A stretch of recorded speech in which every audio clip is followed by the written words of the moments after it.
नमस्कार संदीप जी, बहुत बहुत स्वागत है आपका। नमस्ते अंजू जी, आपको और आपके दर्शकों को बहुत बहुत नमस्कार। संदीप जी, मॉनसून सत्र में एफसीआरए बिल, डिलिमिटेशन और महिला आरक्षण बिल, इसकी इतनी चर्चा होती रही कि एक बहुत ही महत्वपूर्ण मामला जो जुडिशरी से जुड़ा हुआ था, उसमें 3 सदस्यों की कमेटी ने जस्टिस वर्मा पर उनको पूरी तरह से बेनकाब करते हुए जो रिपोर्ट संसद में रखी, उसकी कहीं चर्चा ही नहीं हो रही है। जबकि वो बहुत महत्वपूर्ण मामला है, पूरी की पूरी जुडिशरी पर एक तरह से क्वेश्चन मार्क लग जाता है। उस रिपोर्ट में ये खुलासा किया गया है कि उनके परिसर से सरकारी आवास जो उनका दिल्ली में, वहां पर जो नोटों की जली हुई गड्डियां मिली थी, उन पर जो आरोप लगे थे, वो आरोप सही पाए गए हैं। देखिए, पहली बात तो जो ये रिपोर्ट आई है, यह अब आज की तारीख में तो इन्फ्रक्शुअस हो गई, क्योंकि इन्फ्रक्शुअस इसलिए हो गई कि उन्होंने रिजाइन दे दिया, जैसा कि हम आप सभी जानते हैं।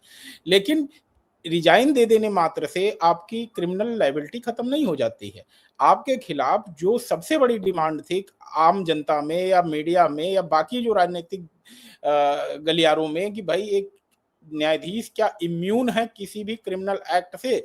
जब वह क्राइम करता है तो क्या एक आम आदमी की तरह उसका ट्रायल होना चाहिए, खासकर उस समय जब जुडिशरी के मान और स्वाभिमान को लेकर के कोई बात उठी हो और उसकी गरिमा और इंटीग्रिटी पर क्वेश्चन हो।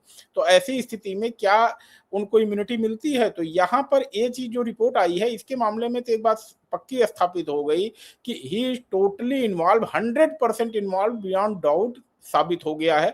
अब यहाँ पर बात है कि जब कमेटी ने यह रिपोर्ट दी है, तो क्योंकि इस कमेटी के बाद ही महाभियोग का प्रोसेस और बाकी सारी चीजें चलती जो है, और इन्होंने रिजाइन दे दिया, तो अब इस रिपोर्ट का कोई मतलब नहीं है।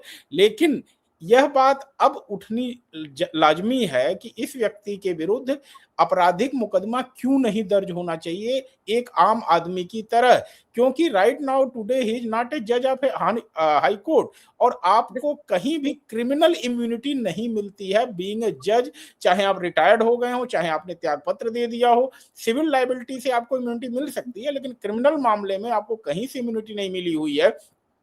तो अब इस पर बाल जो है देखनी है कि क्या न्यायपालिका खुद इस कॉल को लेती है अपने हाउस को ऑर्डर में करने के लिए, या फिर ऐसे राजनीतिक जमात से कोई ऐसी बात उठती है कि इनके खिलाफ कार्यवाही की जाए। क्योंकि न्यायपालिका से हमें उम्मीद कम ही है, क्योंकि न्यायपालिका में जब एक इस तरह की पिटीशन एक सुप्रीम कोर्ट के सामने गई थी, तो सुप्रीम कोर्ट ने कहा था कि ये एक सुप्रीम कोर्ट के सामने सस्ती लोकप्रियता हासिल करने के लिए यह पिटीशन फाइल की गई है। लेकिन बात क्या है कि जो हम सभी को समझनी चाहिए और हम सभी के दिमाग में आती है, 140 करोड़ भारतीयों में क्या जुडिशरी कंप्रोमाइज्ड है? यह एक बहुत बड़ा सवाल उठता है, क्योंकि अगर ऐसे पे सुप्रीम कोर्ट, हाई कोर्ट खुद आगे बढ़ के कदम नहीं उठाते हैं कोई भी, या सरकार की तरफ से कोई कदम नहीं उठाया जाता है, क्योंकि सरकार, तो मैं मान सकता हूं एक बार कि न्यायपालिका का सम्मान है और सरकार खुद ही नहीं चाहती है कि कभी इस तरह का टकराव आए जिसमें कि न्यायपालिका से उनको टकराव लेना पड़े। लेकिन बात है यह कॉल न्यायपालिका को लेने की, न्यायपालिका के उन वरिष्ठ लोगों की, अधिवक्ताओं की, जिन्होंने बार बार भाग भाग करके सुप्रीम कोर्ट में जाते हैं पिटीशन फाइल करने छोटी सी छोटी बातें को लेकर के। अब इस रिपोर्ट आने के बाद क्या वो वरिष्ठ अधिवक्ता जो ऐसे मामलों को उठाते हैं अब सुप्रीम कोर्ट से कहेंगे कि भाई इनके खिलाफ अब तो कार्यवाही करिए, अब तो ग्राउंड तैयार हो गया, अब तो आधार तैयार हो गया, चलिए उस समय जो पिटीशन फाइल हुई होगी सस्ती लोकप्रियता के लिए रही होगी। लेकिन आज बियॉन्ड डाउट 2 तरह की इंक्वायरी हो गई यहाँ पर, और दोनों ही इंक्वायरी के बाद अब आपके खिलाफ जो है चीज साबित होता है कि जो पैसे थे वहां से रिकवर हुए थे वो आपके थे। जो डिस्ट्रक्शन ऑफ एविडेंस हुआ कहीं न कहीं आपकी मौन सहमति से हुआ। तो ये 2 चीज साबित होना बताता है कि आप क्रिमिनली लायबल हैं और आपके खिलाफ कार्यवाही के लिए ठोस आधार इस जांच के बाद जो है सामने आ गए हैं। तो यहां पर देखना है कि दोनों लोगों को मैं कह रहा हूं, सामाजिक जीवन में जो लोग हैं वो लोग और न्यायपालिका खुद, दोनों में से कौन इस कॉल को लेकर के आगे बढ़ता है कि भाई अब इनके खिलाफ कार्यवाही होनी चाहिए, या फिर अगर नहीं ली जाती है, अंजू जी यह बहुत ही गंभीर बात होगी, अगर कोई कार्यवाही नहीं होती है, इग्नोर कर दिया जाता है, मौन सहमति दे दी जाती है, चलो भाई रिपोर्ट आ गई, इनका रिजिग्नेशन हो गया, अब खत्म करो बात को, तो कहीं न कहीं अंदर खाने आम जनता में यह मैसेज जाएगा कि कुछ न कुछ सेटिंग हो गई न्यायपालिका और सरकार के बीच में कि भाई इनको छोड़ देते हैं। और इनको छोड़ने के नाते ही यह बात भी होगी कि कुछ मामलों में हम आपका फेवर करें, कुछ मामलों में आप हमारा फेवर करिए। इस तरह का संदेश कहीं न कहीं जाएगा, क्योंकि इस तरह से अगर टोलरेट किया जाएगा तो कहीं न कहीं और से ऐसे जज या न्यायपालिका के सम्मान के लिए कि जो न्यायाधीश ईमानदारी से अपना काम करते हैं, उनको अपमान झेलना पड़ेगा। और मुझे लगता है कि अगर सुप्रीम कोर्ट अपने कॉल नहीं लेती है, कोई वरिष्ठ अधिवक्ता सुप्रीम कोर्ट में जाकर के कॉल नहीं लेता है, तो वरिष्ठ जो रिटायर्ड न्यायाधीश हैं, उनको आगे बढ़ कर के कॉल लेनी चाहिए कि हम लोगों के सम्मान की बात है और हम इस मान सम्मान के लिए आगे बढ़ करके पिटीशन लिखते हैं, राष्ट्रपति जी को लिखते हैं, चीफ जस्टिस ऑफ इंडिया को लिखते हैं कि भाई इनके खिलाफ कार्यवाही करके दूध का दूध पानी का पानी किया जाए और इनके खिलाफ जो जांच में रिपोर्ट आ गई है अब एक ट्रायल करके इस मामले को खत्म किया जाए, क्योंकि जो चीजें आंख के सामने हुई हैं उसको आम layman can not deny his involvement. भाई जिस तरह से उन्होंने एविडेंस को नष्ट करने की कोशिश की, इस घटना को दबाने की कोशिश की, इस सब से कहीं न कहीं यह लगता है कि भाई आप जो है बहुत ही ज्यादा अपनी शक्तियों का दुरुपयोग किए हैं और ऐसी स्थिति में आपको अगर छोड़ा जाता है तो ऐसे में एक गलत मैसेज जाएगा जो न्यायपालिका के सम्मान के लिए कहीं से भी ठीक नहीं होगा। सर, आपने एक टर्म का इस्तेमाल किया कि जुडिशरी इज कॉम्प्रोमाइज, ऐसा मैसेज जाएगा अगर इनके खिलाफ कार्रवाई नहीं होती है। क्योंकि ये मामला याद कीजिए 14 मार्च 2025 का, मैंने और आपने इस मामले पर कितने सारे प्रोग्राम किए हैं। सवाल हमारा फिर वहीं आ गया ना कि क्या इनको एक आम नागरिक की तरह अब ट्रीट किया जाएगा और इनके खिलाफ एफआईआर दर्ज होगी, क्रिमिनल केस इनके खिलाफ बनेगा। और आपने कहा कि अब तो ये जज भी नहीं है। अगर हम मान लेते हैं कि चलिए ये तो इम्पीचमेंट के लिए कार्रवाई करवाई गई रिपोर्ट जांच थी जिसमें कि ये तय होना था कि इनके खिलाफ महाभियोग चलाया जाए या नहीं, लेकिन इन्होंने इस्तीफा दे दिया। इन्होंने कोशिश की इस्तीफा देकर बचने की, लेकिन रिपोर्ट में कितने बड़े बड़े खुलासों पर ठप्पा लग गया है। 17 महीने के बाद ठप्पा लगा है। और जो 3 स्टेट्स के हाई कोर्ट के चीफ जस्टिस थे, उन्होंने भी रिपोर्ट तैयार की थी, याद कीजिए। उन्होंने भी तो ये सारी बातें कही थी, लेकिन उन्होंने भी क्रिमिनल केस चलाने की बात नहीं कही थी। और इस रिपोर्ट में भी ऐसा कुछ नहीं कहा जा रहा है। और अगर इस पर सच में सुओ मोटो नहीं लेता है सुप्रीम कोर्ट, तो ये तो बहुत बड़ा मुद्दा है।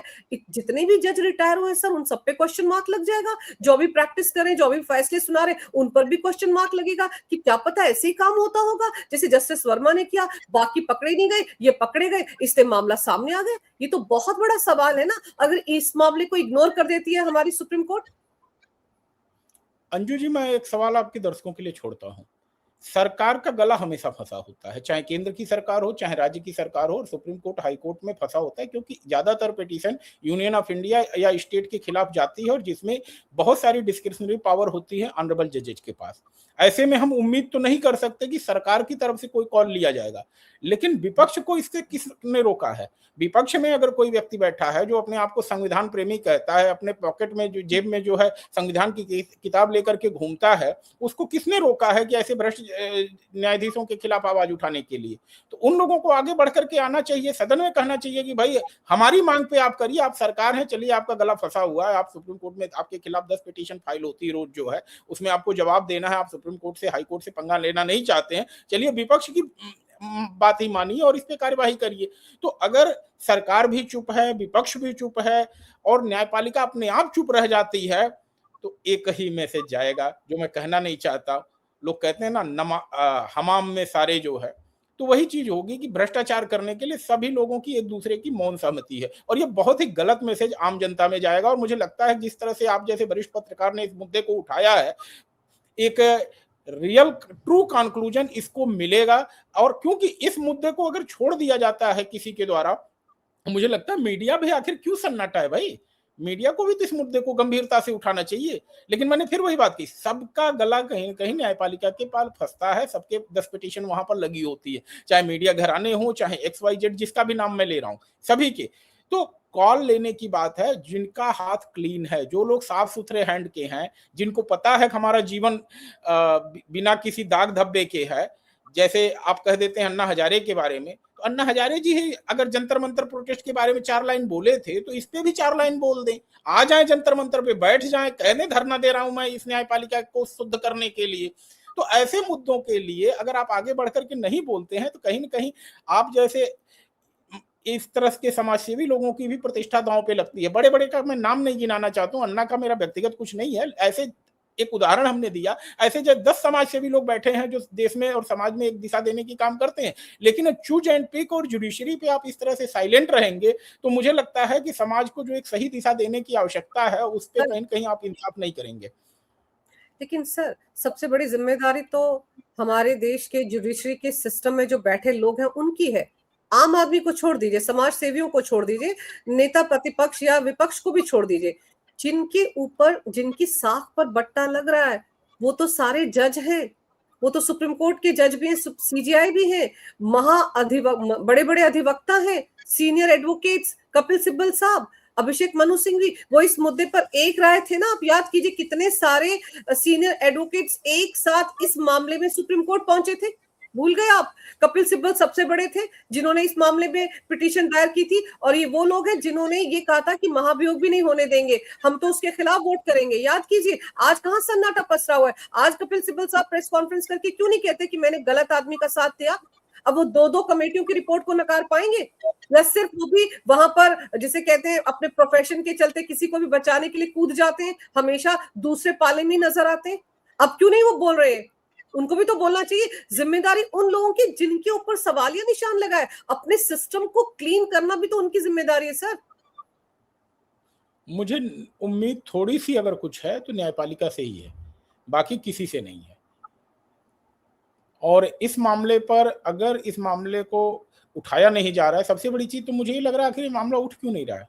जांच आ गई, रिपोर्ट आ गई, इस तरह की गंभीर रिपोर्ट आई, इस पे चर्चा क्यों नहीं हो रही है। इस मुद्दे को अगर नहीं उठाया जा रहा है तो कहीं न कहीं मुझे लग रहा है कि सबको पता है हकीकत कि अगर हम इसके मामले में उठाएँगे तो हमारे मामले में जो जस्टिस थोड़ी बहुत मिलने की उम्मीद है, वहाँ हमारे खिलाफ भी कुछ हो सकता है। तो इस मामले पर न्यायपालिका ही अगर अंजू जी कुछ कर सकती है तो कर सकती है, और मैंने कहा ना, रिटायर्ड न्यायाधीश लोगों को इस पे आगे आना पड़ेगा, सुप्रीम कोर्ट के जजों को आना पड़ेगा। अगर ये लोग आगे अगर इस मुद्दे को नहीं उठाएंगे तो निश्चित ही कहीं न कहीं न्यायपालिका की प्रतिष्ठा दांव पे है। इस रिपोर्ट के बाद अगर कुछ नहीं होता है तो क्या मैसेज जाएगा? मैं तो सबसे बड़ा सवाल आपके दर्शकों के लिए छोड़ रहा हूँ और न्यायपालिका में बैठे लोगों के लिए छोड़ रहा हूँ कि भाई आप इस चीज को अगर टोलरेट कर जाते हैं, इस चीज को कहते हैं ना नीर-छीर विश्लेषण जो कहते हैं, अगर क्लीन होकर के नहीं निकलती है बात सामने, तो कहीं न कहीं आपके सार्वजनिक जीवन को जो न्यायपालिका में रह करके आप त्याग करते हैं, मैं तो इसे त्याग कहता हूँ क्योंकि आप सार्वजनिक जीवन में नहीं होते हैं। लोअर जुडिशरी से लेकर के सुप्रीम कोर्ट के जजेस तक आम व्यक्ति से कट करके रहते हैं, समाज में उनका उठना-बैठना बहुत कम होता है। तो ऐसे में जो आप त्याग करते हैं आप इतने लंबे समय तक, उस पर कहीं न कहीं ये लगता है कि आप लोग भी वही कर रहे हैं, एक गलत मैसेज जा रहा है ना, तो इस पे आवाज तो उठानी चाहिए। अब मुझे इस बात पे आश्चर्य हो रहा है कि इतना सन्नाटा क्यों है इस मुद्दे को लेकर के। इस पे गंभीरता से बात होनी चाहिए, इस पे डिबेट होना चाहिए, ना इस पे डिबेट हो रहा है, ना कुछ चर्चा हो रही, सारी बात पहुंच जा रही है केवल झारखंड और जंतर मंतर तक। आखिर इस मुद्दे को जो जिस तरह से कहा गया, क्या कहा गया था, गांधी जल रहे हैं, महात्मा गांधी जल रहे हैं ना, यही बात कही गई थी ना। इस बात को कैसे कोई चीज स्वीकार कर सकता है? वो लैंग्वेज जो दर्द था उस फायरमैन के आवाज में, ये हर व्यक्ति को पता है। इस चीज को अगर आंख मूंद करके पट्टी बांध ली जाती है धृतराष्ट्र की तरह जो है, तो ये तो महाभारत की स्थिति है कि भाई आप लूट खसोट के लिए सबको एक लाइसेंस दे रहे हैं कि जो जहां बैठा हुआ है, चाहे आप राजनीतिक जीवन में हैं, चाहे प्रशासनिक जीवन में हैं, चाहे न्यायिक कार्य कर रहे हैं, सब में आप अगर ऐसा करते रहेंगे तो आपको कहीं न कहीं प्रोटेक्ट किया जाएगा जो है, और सब एक दूसरे को प्रोटेक्ट करेंगे। तो इस पे तो सबसे बड़ी जिम्मेदारी जो बन रही है, सार्वजनिक जीवन में जो व्यक्ति अपने आप को शुचिता की बात करता है, जो न्यायप्रियता की बात करता है, जो कहता है कि मैं न्याय के लिए लड़ रहा हूं, मैं संविधान की रक्षा के लिए लड़ रहा हूं, तो उन लोगों को तो आगे आना चाहिए जिनको कुछ खोने के लिए नहीं है। चलिए, जिसके पाने की उम्मीद है वो कुछ लालच में बैठा रहेगा, बोटी की लालच में कुत्ते भूखते नहीं है। आप भी देखे होंगे कि जहां उम्मीद होती है कि बोटी मिलनी है वहां नहीं भूखेंगे, वहां चुपचाप बैठे रहेंगे कि लास्ट तक उम्मीद बैठी रहती है कि कहीं कहीं कुछ मिल जाए मुझे। लेकिन जिसको वेजिटेरियन है, शाकाहारी है, वह तो जानवर का वध होने पे, न्याय का वध होने पे उसे तो आवाज उठानी चाहिए ना भाई। इस तरह से आप साइलेंट कैसे रह सकते हैं? हमारे अधिवक्ता सर, समाज क्यों नहीं उठा रहा है? मैं तो सबसे बड़ा छोड़ रहा हूँ, निचली अदालतों के अधिवक्ता क्यों नहीं आवाज उठा रहे हैं? एक आंदोलन पूरे भारत में खड़ा होना चाहिए इस पे। किस तरह से भ्रष्ट न्यायाधीश को, जिसका न्याय भ्रष्ट आचरण पूरी तरह से स्थापित हो चुका है, उसका ट्रायल क्यों नहीं होगा? या फिर संसद से एक कानून बना दिया जाए, सुप्रीम कोर्ट ही आदेश कर दे कि सदन चल रहा है, एक ऑर्डिनेंस ला दीजिए जिसमें सुप्रीम कोर्ट और हाई कोर्ट के जज अगर भ्रष्टाचार में पाए जाएंगे तो उनके खिलाफ कोई आपराधिक मामला नहीं बनेगा। ये चीज आप क्लियर कर दें। लेकिन क्योंकि इस तरह की चीज अगर हो रही है और सरकार के द्वारा या सार्वजनिक जीवन में बैठे लोग अगर आवाज नहीं उठा रहे हैं तो निश्चित ही कहीं ना कहीं गिव एंड टेक वाला मामला है।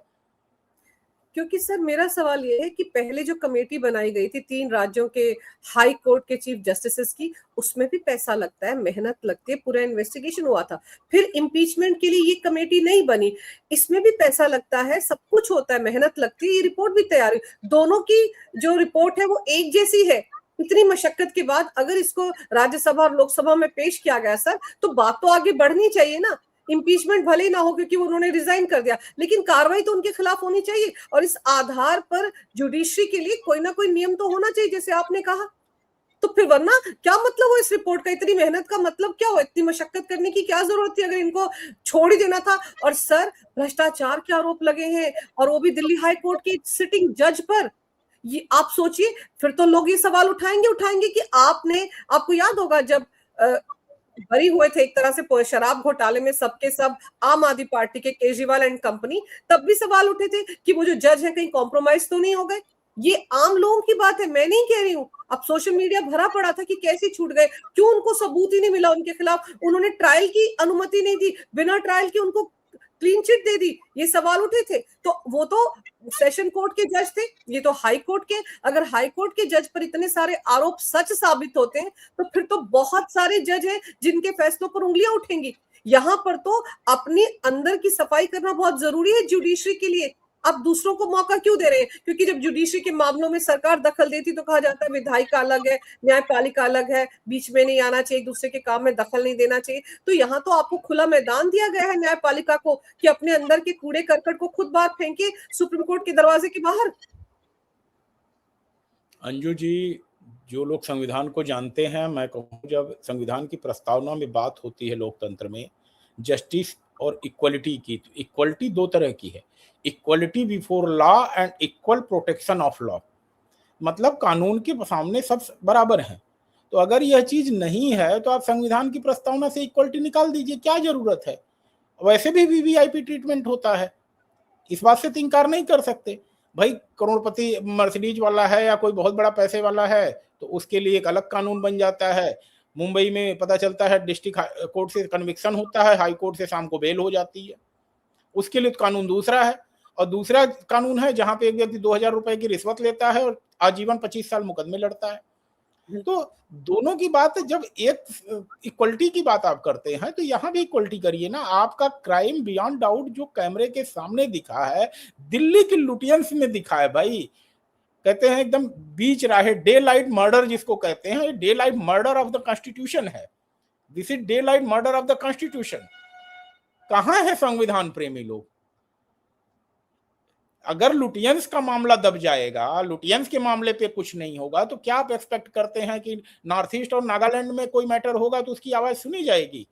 कोई मामला अगर अंडमान निकोबार और लक्षद्वीप में होगा तो सुनी जाएगी? कोई मामला तमिलनाडु केरल में होगा तो सुना जाएगा? भाई देश की राजधानी में हुआ है और इस तरह से 2 दिन तक इस घटना को दबाया गया, मीडिया मैनेज किया गया। नहीं तो एक छोटी सी घटना होती है, 400 कैमरामैन वहां पहुंच जाते हैं। तो आपने अपने पद का दुरुपयोग किया और वो चीज पूरी तरह से स्टेब्लिश हो गई। उसके बावजूद बेशर्मी की हद है कि वह व्यक्ति खुद जो है इतने लंबे समय तक रिजाइन नहीं देता है, और जब सदन से उन्हें पता चल जाता है, मैसेज क्लियर हो जाता है कि अब हमारे खिलाफ महाभियोग लगेगा ही लगेगा, तो भी वो लालच नहीं छोड़ता है।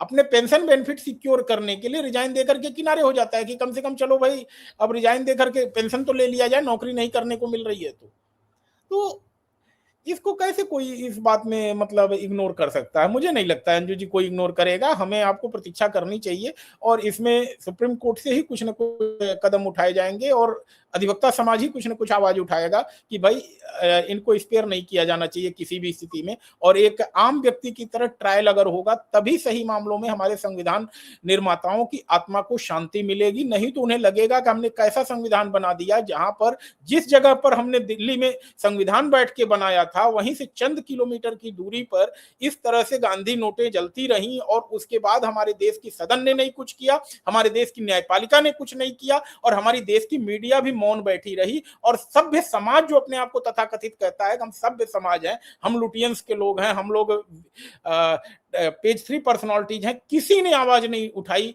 इस घटना के बाद। तो ये चीजें तो निश्चित ही उनकी आत्मा को झकझोरने वाली होंगी। हमारे संविधान प्रेमी जो संविधान रचयिता थे, या बाबा साहब अम्बेडकर साहब को या गांधी जी को, सभी को कष्ट होगा इस बात से। और मुझे नहीं लगता है कि सरकार कहीं से इस मामले में टोलरेट करेगी। जरूर कुछ न कुछ होगा इसमें अंजू जी, मुझे नहीं लगता कि जस्ट आई वॉश होगा, इसमें कुछ हमें उम्मीद रखनी चाहिए। मैं इससे निराश नहीं हूं बहुत ज्यादा। सर बिल्कुल उम्मीद रखनी चाहिए, निराश होने की जरूरत भी नहीं है। चलिए, गांधी जी को कष्ट होगा, वो ऊपर बैठे हैं, देख रहे होंगे।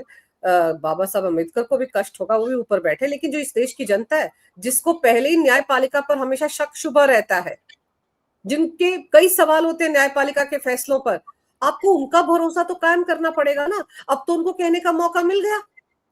आप जो कह रहे हैं ना कि देश में मीडिया में चर्चा नहीं हुई, सबके सब एफसीआरए बिल में लगे हुए थे, डिलिमिटेशन पर लगे हुए थे, राहुल गांधी एंड कंपनी ने जैसे संसद में रायता फैलाया उसमें लगे हुए थे, किसी ने ध्यान ही नहीं दिया कि इतना बड़ा मामला हो गया। अब मुझको ये समझाइए कि जब ये सारा एस्टेब्लिश हो गया, कमेटी ने कह दिया, दो कमेटियों ने कह दिया इनकी इन्वॉल्वमेंट थी, ये नहीं बता पाए कि पैसा कहां से आया और कोई और इसका मालिक है, ये भी नहीं बता पाए, इन्होंने सबूतों के साथ छेड़छाड़ की, सारे क्रिमिनल काम किए। तो अब इन्होंने रिटायरमेंट ले ली वॉलेंटरी। भाई, इनको जो फैसिलिटीज मिलती है, जो पैसा मिलता है, वो हम सब टैक्स पे करने वाले लोगों का है। वो फैसिलिटीज इनको क्यों मिले, उस पर तो तुरंत रोक लगनी चाहिए, कोई पेंशन इनको नहीं मिलनी चाहिए। और इन्होंने आज तक जितने फैसले सुनाए हैं बहुत महत्वपूर्ण मामलों में, उन सबकी जांच होनी चाहिए। अब तो ये सब होना चाहिए, क्योंकि लोग इस पे भी सवाल उठाएंगे। इसका मतलब है ये पहले भी पैसे लेते रहे होंगे, लेकिन पकड़े अब गए। नहीं, देखिए, मैं एक चीज कह रहा हूँ, एक कहावत कही जाती है, justice not only be done but it seems to be done. और ऐसे मामले में चलिए मैं एक सजेशन दे रहा हूं सरकार के लोगों को भी, न्यायपालिका के लोगों को भी। न्यायपालिका अपना काम कर दे, सरकार अपना काम कर दे कि भाई इनका ट्रायल करवाए। ट्रायल करवाने के बाद कन्विक्शन हो, कन्विक्शन होने के बाद अगर बहुत सहानुभूति है सरकार को या न्यायपालिका के प्रति सहानुभूति है, चलिए राष्ट्रपति से क्षमादान करवा देंगे, कोई दिक्कत नहीं। लेकिन पहले ट्रायल तो हो एक आम आदमी की तरह। मैं तो कह रहा हूं, अगर आपके प्रति एक सहानुभूति है कि 60 साल की उम्र में चलो भाई न्यायपालिका का सम्मान करते हुए इनको बख्श दिया जाए, लेकिन बख्शने के लिए भी जनता के पास एक कन्विक्शन का मैसेज तो जाना चाहिए कि this person is found guilty, and उसके बाद राष्ट्रपति द्वारा इनको माफ किया गया है। तो यह एक मैसेज जाना चाहिए समाज के बीच कि भाई इस तरह से कोई क्राइम करके बच। अब निचली न्यायपालिका के जजों को फिर कैसे रोकेंगे? अगर हाईकोर्ट जज के खिलाफ आप कार्रवाई नहीं करेंगे और कल को कोई मुंसफ मजिस्ट्रेट रिश्वत लेते हुए पकड़ा जाएगा या उसके खिलाफ कोई बात आएगी, तो आप कैसे कार्यवाही करेंगे उसके खिलाफ? आपको पहले अपने हाउस को ऑर्डर में करना पड़ेगा ना, जो है। सर मुझको तो वो याद आ रहा है कि जब ये सब मामला चल रहा था, किस बेशर्मी के साथ जस्टिस वर्मा वहां जा रहे थे। अब तो उनके नाम के सामने जस्टिस भी नहीं लगना चाहिए, ये तो बाकी जजों की तौहीन होगी। तो यशवंत वर्मा कैसे, किस तरह के आरोप लगा रहे थे सरकार पर, किस तरह से धौंस दिखा रहे थे, किस तरह से पूरे सिस्टम को, जुडिशरी सिस्टम को दबाने की, प्रेशराइज करने की कोशिश कर रहे थे। और जो लोग उनके इस काम में मदद कर रहे थे सर, जिन्होंने उनकी वो याचिका तैयार की थी, मुझे उनसे भी बहुत शिकायत है। अब तो उनको बोलना चाहिए सामने आकर, उनकी साख पर भी तो बट्टा है एक तरह से ये मामला। नहीं, कोई नहीं बोलेगा अंजू जी, सबके इंटरेस्ट इन्वॉल्व है। मैंने कह दिया कि चाहे सरकार के हों चाहे न्यायपालिका के हों, सबके एक दूसरे से इंटरेस्ट जुड़े हुए हैं और इसलिए कोई आगे बढ़ कर के नहीं बोलेगा। और बाकी अगर उन्होंने उनके लिए पिटीशन की फाइल तो उनकी इंटरेस्ट रहा होगा कुछ जिसके लिए उन्होंने किया। लेकिन बात आती है, वह व्यक्ति जिसका कोई लेना देना नहीं है वह क्यों मौन है, वह क्यों नहीं बोल रहा है? अगर आप सार्वजनिक जीवन में हैं तो आपको बोलना है, आप आगे आइए, आवाज उठाइए। अगर आप आवाज उठाएंगे, सरकार भी तभी सुनती है जब शोर होता है। आप मौन बन करके धरना प्रदर्शन में बैठे रहेंगे, आप 15 साल बैठे रहिए। रोम चानू शर्मिला को आप जानती हैं, 12 साल 14 साल वो आमरण अनशन करती रही और नाक के रास्ते उनको फीडिंग होती रही कांग्रेस के द्वारा, जो है। लेकिन यहाँ जैसे ही 16 दिन उत्पात मचता है, उपद्रवी शामिल होते हैं, तुरंत सरकार में मंत्री का इस्तीफा हो जाता है, सरकार को बात सुनाई देने लगती है। तो आप इस तरह से अगर शांत पड़े रहेंगे तो ऐसे तो लाइसेंस मिला हुआ है कि चलो भाई 3 साल 4 साल लोग चिल्लाएंगे, भूकेंगे और फिर उसके बाद मामला शांत हो जाएगा। तो यहाँ पर हमारा आपका अकर्मण पड़े रहना, निष्क्रिय पड़े रहना भी कहीं न कहीं इस देश में भ्रष्टाचार को बढ़ावा देता है। अगर हम आवाज नहीं उठाएंगे, अगर हम कंप्लेन नहीं करेंगे, तो हमारी बातें जो है फिर सुनी ही नहीं जाएंगे, फिर हमारी बोलने का कोई मतलब भी नहीं होगा, हमारे चिल्लाने का भी कोई मतलब नहीं होगा। और ये लोग जो पावर में है, जो सत्ता में है या अपनी पोजीशन में है, उसका दुरुपयोग करते रहेंगे और फिर हम एक मूक दर्शक बने रहेंगे। सर, आप बोले, आप तो सुप्रीम कोर्ट में प्रैक्टिस करते हैं, आपको तो नियम कायदे पता है। मेरे जैसे लोग बोलेंगे तो पता चलता है कंटेम्प्ट ऑफ कोर्ट हो गया, एक नोटिस मेरे को भी आ गया।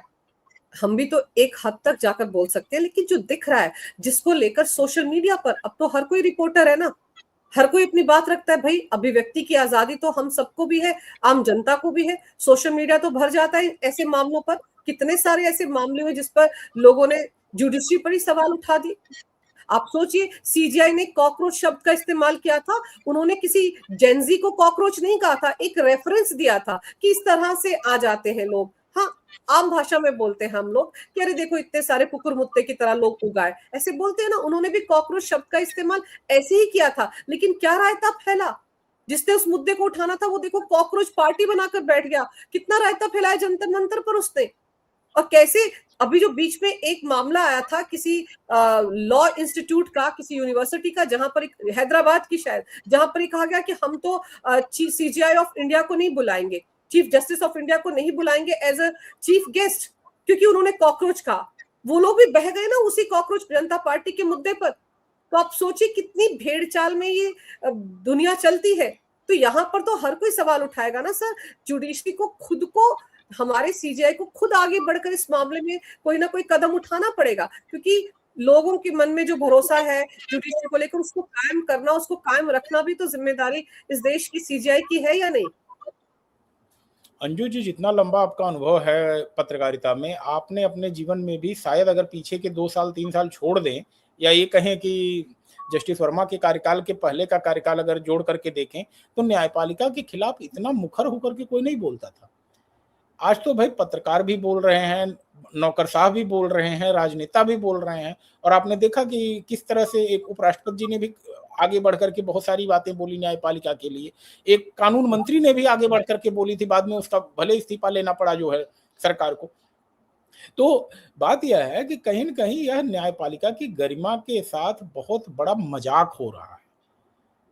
और अगर यह मजाक और बढ़ता है तो उसके लिए कोई और तीसरा जिम्मेदार नहीं होगा। Judiciary will be itself liable for this mockery of judiciary, जो मजाक बनेगा।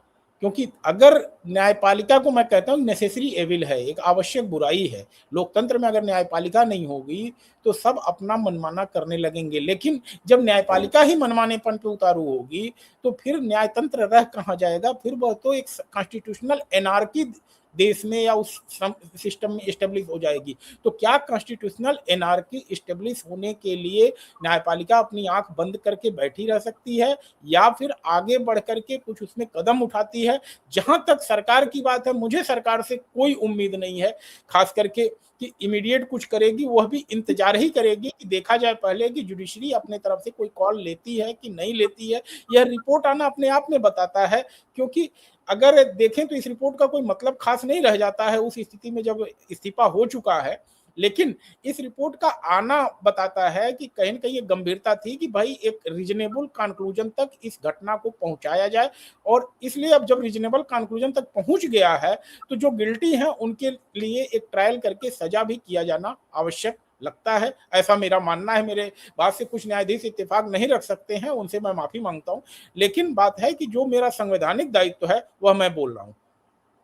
सर, बिल्कुल सही कह रहे हैं आप। और सरकार इसलिए इंतजार करेगी सर, क्योंकि सरकार चाहती है कि जिसका घर है पहले अपने घर का कूड़ा करकट बाहर निकाल देना, पड़ोसी तो बाद में आएंगे। मेरी जिम्मेदारी अपने घर की सफाई करना, और पड़ोसियों को मौका नहीं देना कि कहीं अरे बड़ी बदबू आ रही है यहाँ से।